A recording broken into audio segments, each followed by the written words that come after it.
안녕하십니까. 한림의 이영철 원장입니다. 오늘 영상은 미주학계 학술논문 분석을 중심으로 아메리카 대륙 최초 원주민의 출발지가 한반도라는 가설을 검증하겠습니다. 아메리카 대륙에 가장 이른 시기 진출한 원주민이 북아시아인이라는 점에는 사실상 이견이 없었습니다.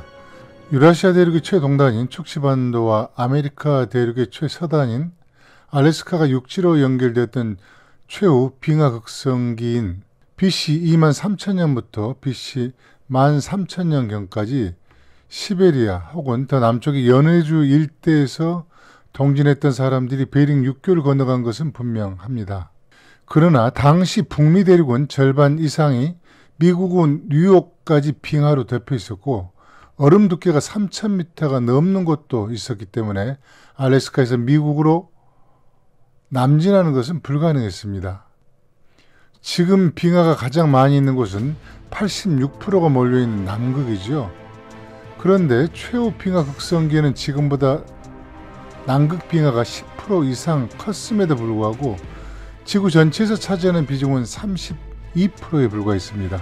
오히려 북미 빙하가 35%로 더 많았고 유럽도 영국과 북해를 포함해 북부와 서부 지역은 대부분 얼음에 묻혀 있었습니다.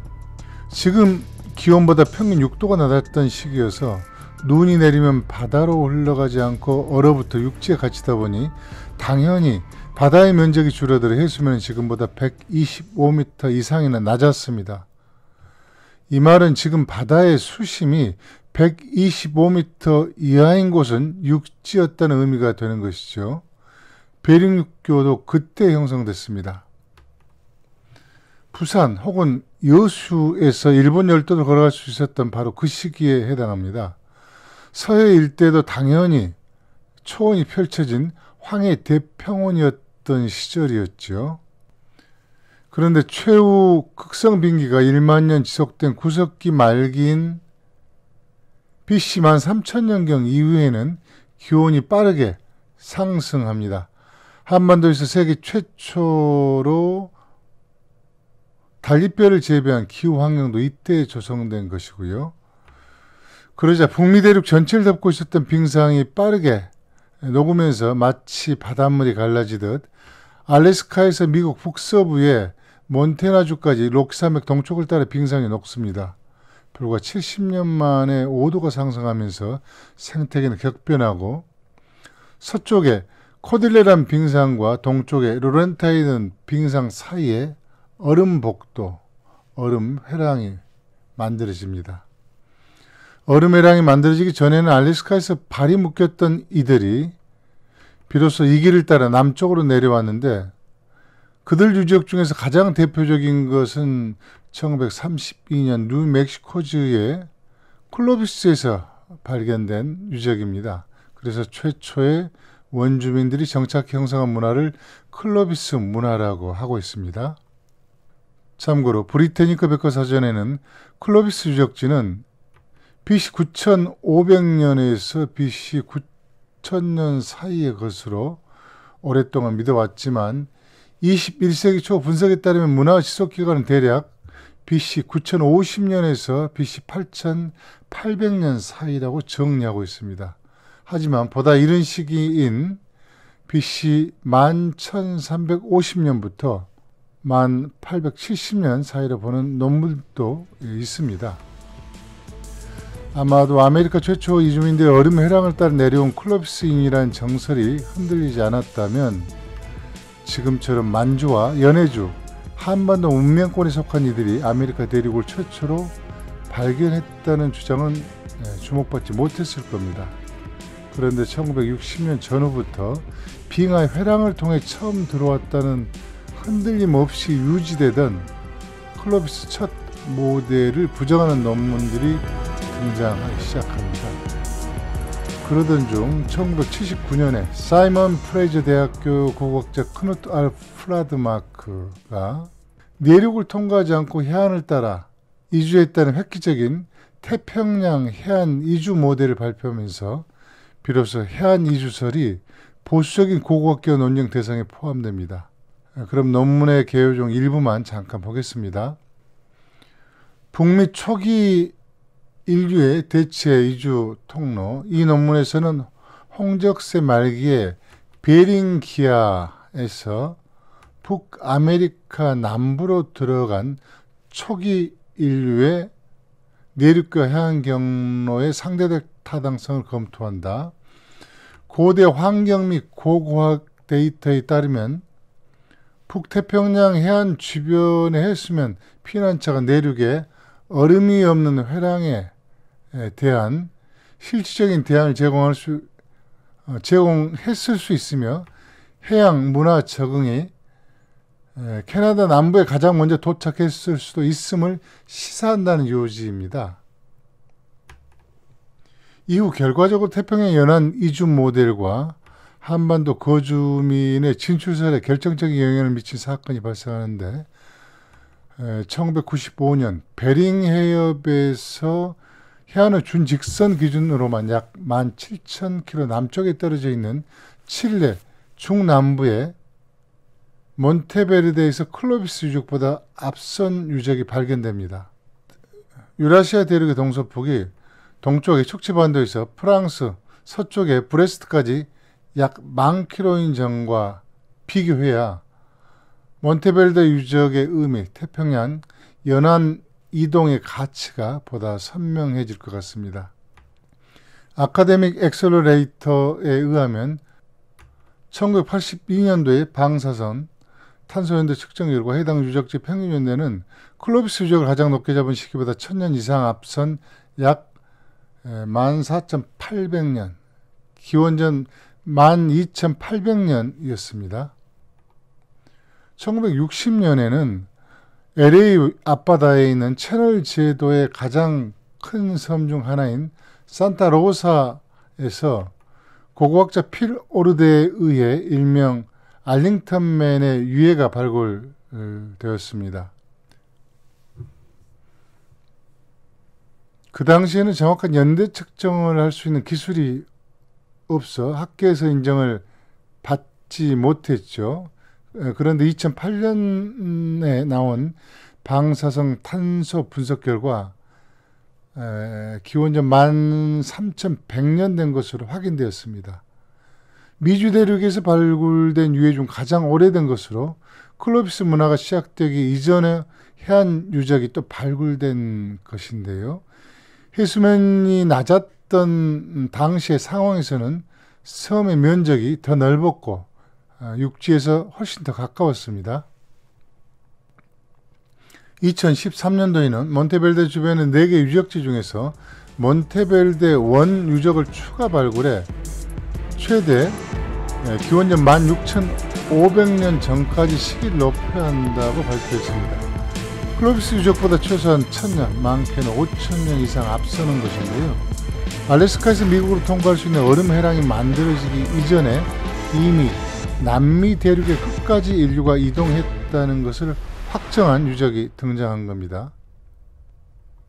결국 해안 이동 가설이 팩트임이 입증된 것인데요.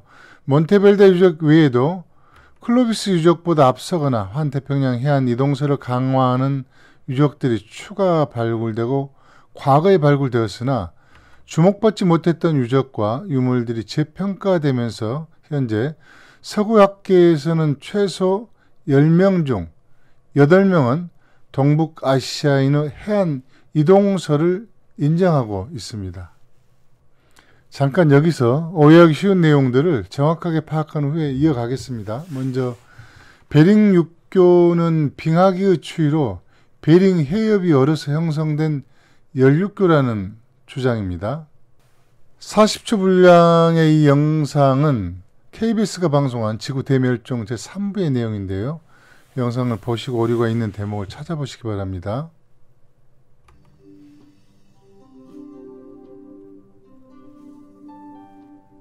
빙하기가 끝나갈 무렵 얼음으로 덮인 지역이 조금씩 녹기 시작했다.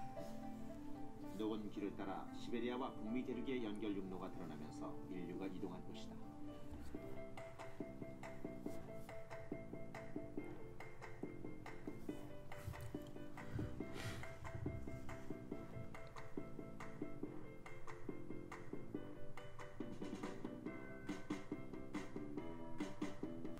영상에서 잘못된 내용이 보였는지 모르겠습니다. 한 곳이 아니고 몇 곳이 있는데요. 우선 주목해야 할 대목은 마지막 극성 빙기의 빙상의 확장선 그리고 육지의 범위에 대한 오해입니다. 이것을 정확하게 이해하지 못하면 이 시기에 대한 바른 이해와 연구는 사실상 접근이 어려울 수밖에 없는데요.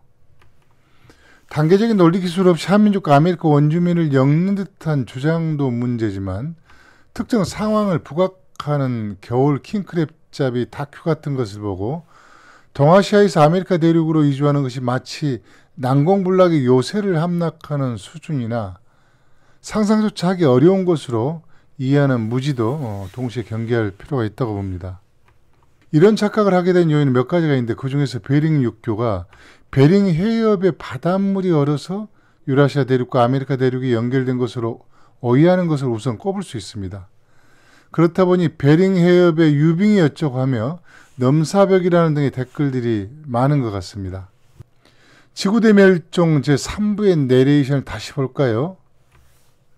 빙하기가 끝나가면서 얼음으로 덮인 지역이 조금씩 녹기 시작했다. 녹은 길을 따라 시베리아와 북미 대륙의 연결陸로가 드러나면서 인류가 이동한 것이다 라고 했는데 이것은 약간 잘못된 정도가 아니라 정말 심각한 수준입니다.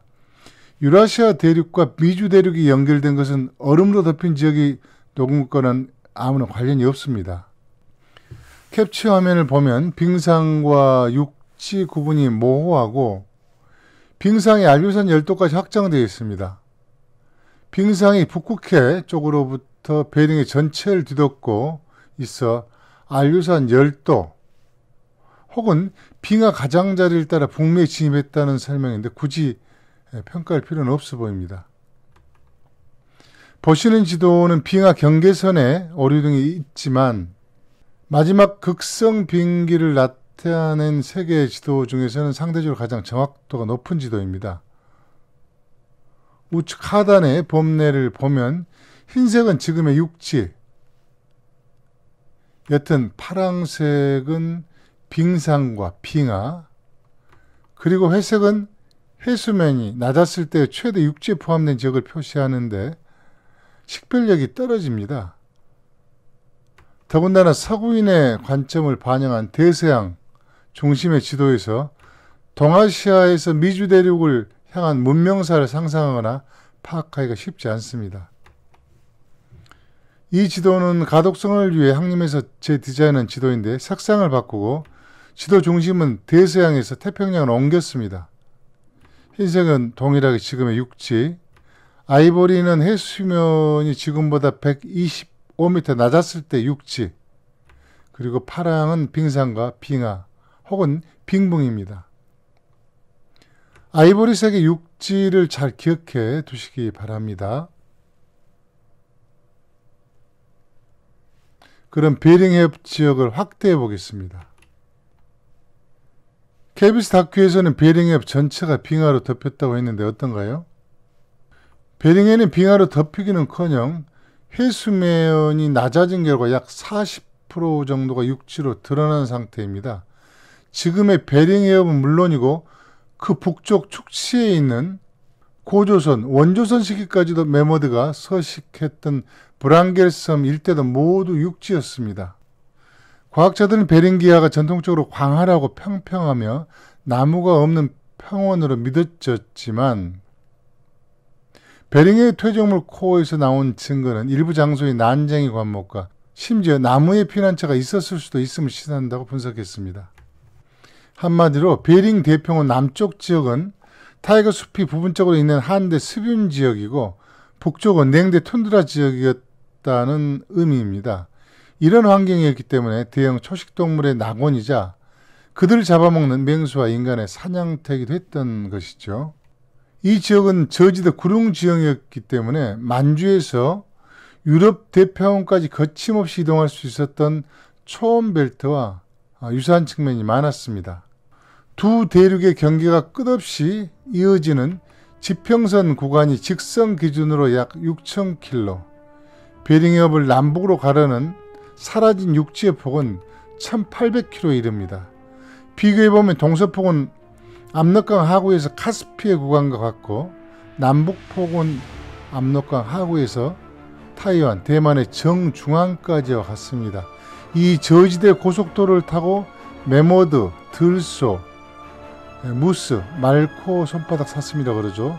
엘크, 털꽃풀소가 북미로 확산됐고 북미에서는 말, 낙타, 술록 그리고 흑곰 등이 앞으로 유라시아 대륙으로 들어왔습니다. 놀랍지 않습니까? 만약 베링 육교가 없어 일찍이 말과 낙타가 유라시아 대륙에 들어오지 못했다면 인류의 문명, 인류의 역사가 어떻게 바뀌었을지 상상조차 쉽지 않을 것 같습니다. 거듭 강조드리지만 베링 육교의 남북 길이는 한반도 두 개를 겹쳐놓은 곳에 근접한 엄청난 대평원 지역으로 시베리아 평원을 따라 거침없이 미주 대륙에 도달할 수 있는 루트가 있고, 또 하나는 바다에 잠긴 대륙인 순다랜드에서 출발해 약 200km 폭의 아이보리색의 회랑을 따라 황해 대평원에 정착한 이후 일본의 인구 증가, 환경 변화 등의 이유로 더 동진해 알래스카에 이르는 길이 있습니다. 일본은 동해 연안 루트를 따라 북동진해 캄차카 반도 북단에서 빙하 회랑을 통과해 베링해에 도달한 후에 지중해가 된 베링해를 시계 방향을 돌아 알류산 열도 동단에 이르는 육상 루트입니다. 아이보리색의 해안 저지대를 이용해 도보로만 알래스카에 진입할 수 있죠. 이번 루트는 큐슈, 혼슈, 홋카이도까지 육상으로 이동한 후에 배를 이용해 쿠릴 열도의 징검다리 섬을 건너 캄차카 반도 동단으로 올라가 A코스에 합류하는 코스입니다. 그리고 사실상 3원에 해당하는 곳인데 캄차카 반도까지 1, 2번 코스로 이동한 후에 알류산 열도를 배로 건너는 B코스를 선택하는 방법이 있습니다. 그럼 세 가지 루트 모두 C 지점에 도착하죠. 이 시기에는 코르딜레라 빙상이 알류산 열도 약 300km까지 확장해 온돌 유적이 발굴된 아망낙 섬까지 덮고 있었고, 남극 빙상보다 큰 북미를 덮고 있는 빙상은 아직 녹기 이전이기 때문에 미주 대륙을 갈 수 있는 유일한 방법은 C 지점은 섬에 도착한 후에 세계 최고의 식량 자원을 보고인 캐나다 서해안 코스를 따라 시애틀 남쪽으로 가는 방법이 있습니다. 클로비스 유적은 빙하 복도 빙상 회락이 열리기 전이기 때문에 이때는 당연히 존재하지 않을 때입니다. 두 번째로 확인할 사항은 알류산 열도에 대한 무지 혹은 편견입니다. 우선 영상부터 보겠습니다. 베링에서 조업하는 킹크랩 어선의 영상을 많은 분들이 보셨을 겁니다. 가을에 촬영하거나 아니면 더 극적인 상황 연출을 위해 겨울에 촬영하는 경우도 있고요. 집채만한 파도, 순식간에 가판이 얼어붙는 영상을 보면 고대인들이 작은 배를 타고 알류산 열도를 건넜다는 주장이 그저 황당하게 들릴 수밖에 없을 겁니다. 그러나 인류 이동사의 가설을 논할 때 특정 시기, 가혹한 환경만을 부각해 만든 오락용 영상만을 보고 속단하는 태도는 적절해 보이지는 않습니다. 참고로 이 영상처럼 킹크랩 쪽 지점은 대체로 알류산 열도에서 직선 기준으로만 200km 먼 바다에서 이루어집니다. 육지와 거리가 제주도는 약 85km, 울릉도가 130km인 지점인 것을 감안해 바다 환경을 유추해보는 것도 객관적 인식에 도움이 될 것 같습니다. 이번 영상은 2012년 2월 28일 베링해협 횡단에 성공한 홍성택 대장이 이끈 한국 원정대 횡단 모습입니다. 아마도 이 영상 또한 고대인들의 알류산 열도 이동설에 회의감을 준 자료가 아닐까 싶은데요. 베링해협 횡단이 북극이나 남극 원정보다 더 어려운 가장 큰 이유는 겨울에도 바닷물이 단단하게 얼지 않거나 유빙이 형성되기 때문이죠. 그런데 올해 첫 번째에서도 지적했듯이 빙하나 빙상, 유빙인이 하는 것들은 마지막 극성 빙하기의 베링 지역, 알류산 열도 환경과는 거의 무관한 내용들입니다. 이 영상에도 심각한 오류가 있는데 한번 보실까요?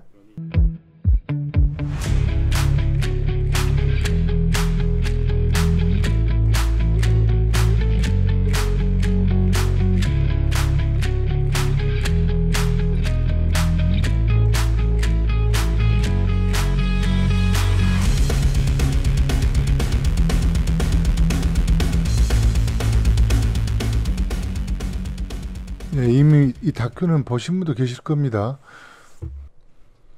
2만 년 전 몽골리안들은 베링 해협의 얼음바다를 건넜다는 내레이션인데 여러 차례 강조했듯이 빙하기 때와 현재의 모습을 비교하면 더 이해가 쉬울 것 같은데요. 우측 현재 파랑 1번은 바닷물이 흐르는 베링 해협입니다. 반면에 좌측 빙하기에 빨강 2일 지점은 아이보리색의 육지 즉 베링 육교입니다.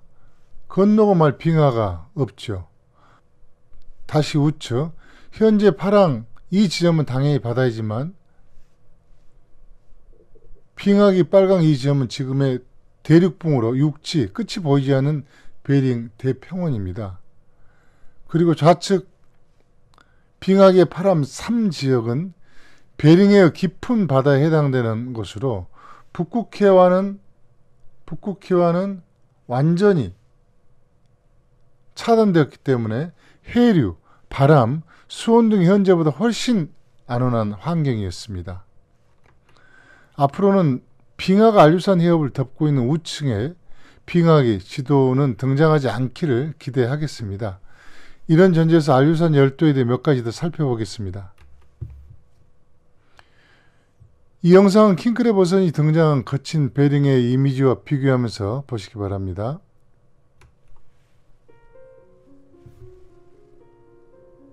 촬영지입니다.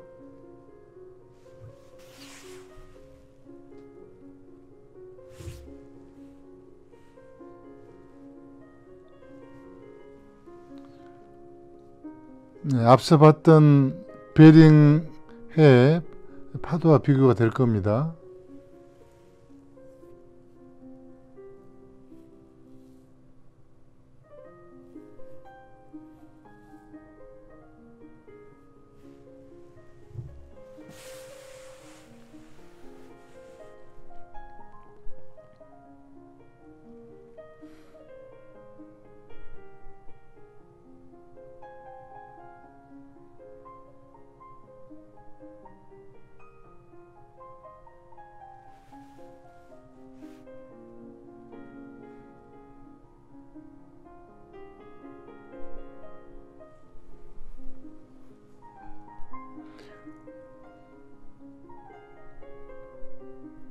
알류산 열도는 툰드라 지역이기 때문에 나무는 없습니다.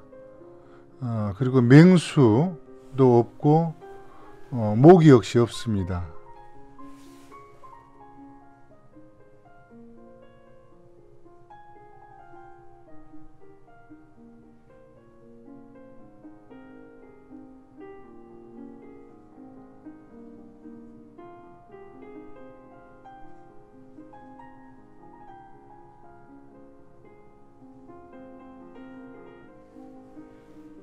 이것은 그냥 옷이 아니고 방수 방풍 옷입니다.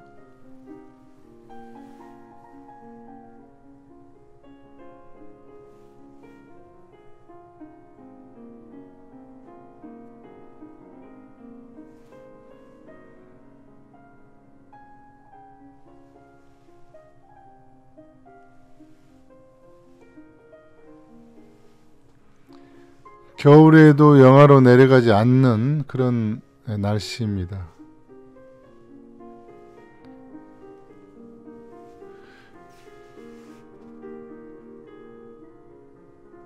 겨울 수온은 인천 앞바다 수온과 비슷합니다.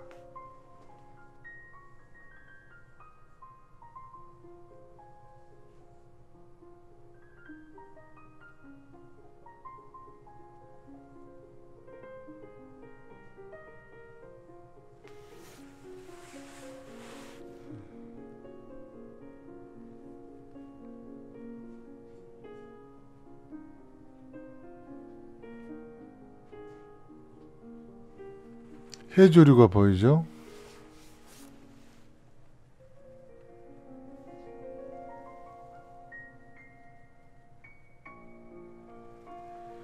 이 지역은 유빈과는 전혀 관계없는 곳입니다.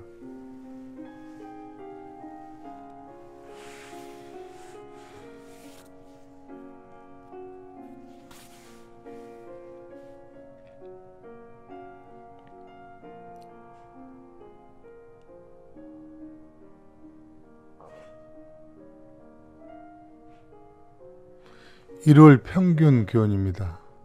알류산 열도는 0.6도 아망낙섬 기준입니다. 전체적으로 영상 날씨를 유지합니다.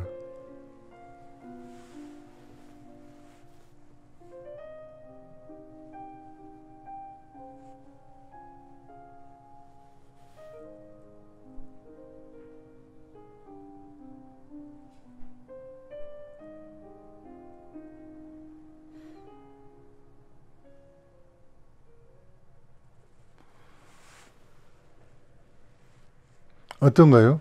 평소 상상했던 알류산 열도의 모습과는 거리가 있을 것 같습니다. 이 영상이 알류산 열도를 이해하는 데 도움 되었길 바라면서 이어가겠습니다. 항림의 편견을 뒤집는 세계지도 영상 댓글에 알류산 열도는 엄청난 유빙 때문에 작은 배는 운항이 불가능하다는 요지의 글들이 있더군요. 결론부터 말씀드리면 동아시아인들의 아메리카 대륙 진출 과정에서 알류산 열도를 통과했더라도 유빙 혹은 빙상은 영향 요인에 포함되지 않습니다. 반면에 알류산 열도 동단과 밴쿠버 구간에서는 일정 정도 영향 요인으로 작용했을 거라는 논문을 확인했습니다. 참고로 지금 기준으로 쿠릴 열도 최남단의 러시아 영토인 구나시리 섬의 위도는 프랑스 남단과 거의 유사한 북위 44도로 위도가 높지 않은데도 유빙이 발생하는 지구 최남단 지점입니다. 이것을 가지고도 또 오해하는 경우도 있는 것 같더라고요. 그 이유는 엄청난 양의 민물을 흘려보내는 아무르강의 영향이 결정적인데요. 이 유빙은 2월 말에 가장 많고 3월이 되면 차차 사라지는데 점선이 유빙이 남아있는 한계선입니다. 당연히 이후에는 유빙이 없다는 의미가 되겠죠. 유빙은 연중 존재하지 않습니다. 이제 태평양과 베링해를 가르는 오늘날의 알류산 열도를 보겠습니다. 2018년 4월 29일자 베링해 해빙 형성도를 보면 지구 온난화의 여파로 베링해는 물론이고 80km 사이로 떨어져 있는 유라시아 대륙과 북미 대륙을 가르는 베링 해협조차 얼지 않은 상태입니다. 홍성택 원장대가 왜 2월에 횡단했는지 감이 잡힐 겁니다. 그런데 1850년 이후 가장 해빙 면적이 좁았다는 2018년도는 이전 상황을 보면 연도별로 증감폭이나 모양의 변화가 있지만 전체적으로 해빙 면적이 빠르게 감소하고 있는 것을 확인하게 할 수 있습니다. 확대한 2013년 4월 29일의 해빙 면적으로 보면 앞서 봤던 2018년도와는 큰 차이가 있죠. 2018년도에는 원 지점에 베링 해협 이북까지 얼지 않았는데 2013년도에는 4월임에도 불구하고 삼각형의 세인트폴 섬까지 해빙이 형성되었습니다. 동북방향의 소야 해협과 타타리 해협을 통해 동해와 연결된 오호츠크의 유빙 한계선이 과도할 정도로 남쪽으로 내려온 것은 아무르강 영향이 크다고 소개했었죠. 베링해의 경우는 태평양에서 유입되는 해류의 영향 등이 더해지면서 대체로 2선 정도에서 유빙 남방 한계선을 형성한 것으로 보입니다. 끝으로 알류산 열도 기후를 보겠습니다. 북위 52도에 가까운 알류산 중부 아닥섬의 경우 추운 1월 평균 기온은 0도, 8월은 영상 10도로 연편차가 10도에 불과합니다. 그러나 북위 44도인 만주 장추는 1월이 영하 15도, 7월은 23도로 편차가 38도이고요. 이번에는 바람 세기를 제주도와 비교하면 동절기에는 아닥이 한 단계 강한 반면 굉장히 세다는 이야기입니다. 여름철 3개월의 경우 오히려 제주도 10월부터 3월 기간보다 바람이 약합니다. 그래도 바람이 너무 강하다고 주장하는 분들 위해 한마디 덧붙이겠습니다. 술록도 죽이는 고위도 지역에 흡혈 모기에 노출되는 것이 좋은지 아니면 제주도 4월 바람이 불어와 모기가 없는 곳에서 사는 것이 좋은지 판단해 볼 사안이라고 봅니다. 모기가 가장 많은 곳은 열대우림이 아니라 툰드라 지역이라는 것도 기억할 필요가 있겠죠. 그리고 연중 비가 온다고 하는데 연 강수량은 695mm이고 기온처럼 월별 편차도 적습니다. 이제 오해와 편견을 바로잡을 수 있는 최소한 내공은 만들어졌다고 믿고 1979년도에 센세이션을 일으킨 북미 초기 인류의 대체이주 통로를 잇는 아유산 열도에서 발견된 온돌 유적 보고서, 그리고 한반도와 서해 대평원의 출발 가능성을 집중 조명한 최신 논문 등은 시간 관계상 2부에서 이어가겠습니다. 2부에서는 환태평양 해안 이동 이론을 사실상 공식화한 미국 교육계의 자료도 함께 소개하겠습니다. 시청 감사합니다.